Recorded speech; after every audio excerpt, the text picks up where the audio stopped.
Un peu plus tard dans la journée, je devais rencontrer Jessica pour qu'on aille manger ensemble. On avait prévu de se faire un chinois, on aimait bien ça, surtout que c'était à volonté.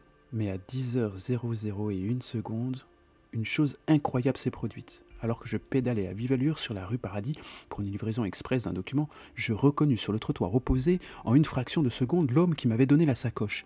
Il était grand de taille, un chapeau marron avec une pipe et des lunettes, il portait un long manteau d'automne qui laissait entrevoir son costume noir taillé 3 pièces, cravate rouge, chemise noire et sa montre à gousset en or qui tenait à la main comme si le temps était son argent.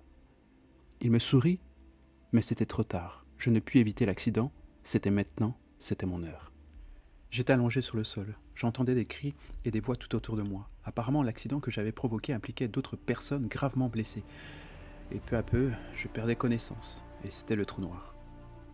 Après cet accident, j'ai eu des souvenirs partiels. Je voyais des infirmières et des médecins au-dessus de moi, puis plus rien. Si ça c'est la mort, ça va.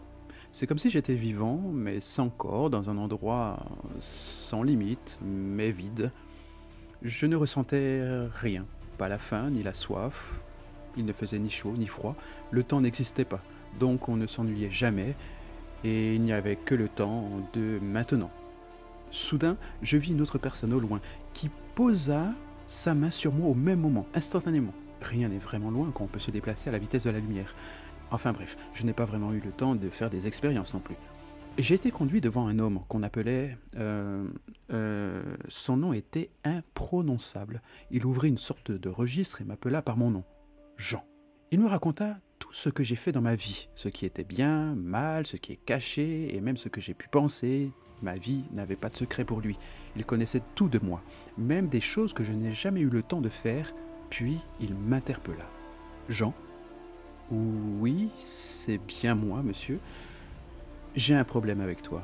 J'avais prévu une place de choix dans mon royaume pour toi et toute ta famille.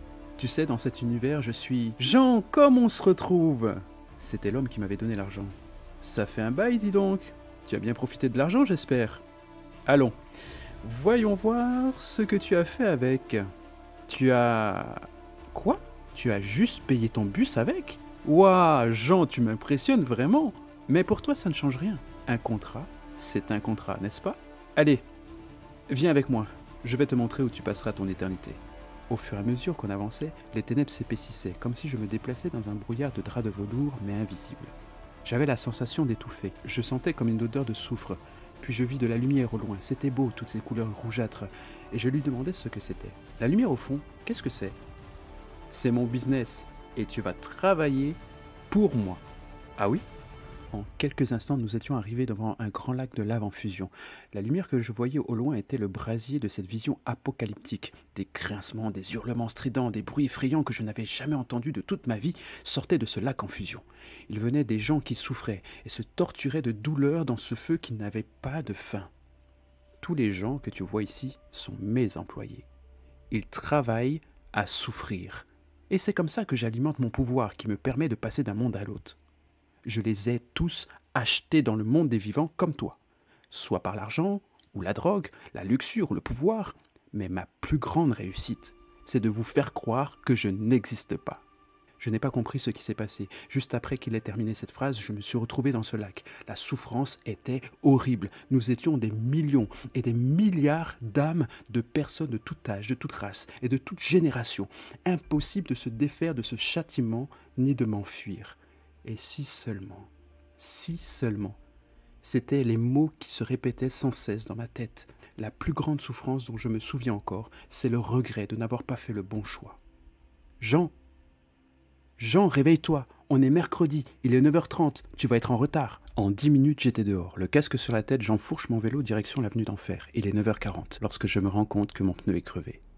Cette histoire est une fiction, qui est peut-être déjà votre réalité. Si vous ne faites pas le bon choix dans le monde des vivants, il sera trop tard.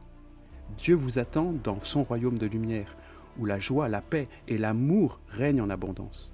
Le seul prix qu'il vous demande, c'est de croire qu'il a déjà payé pour vous au prix de la vie de son Fils unique à la croix, pour que vous ayez un libre accès dans son royaume éternel.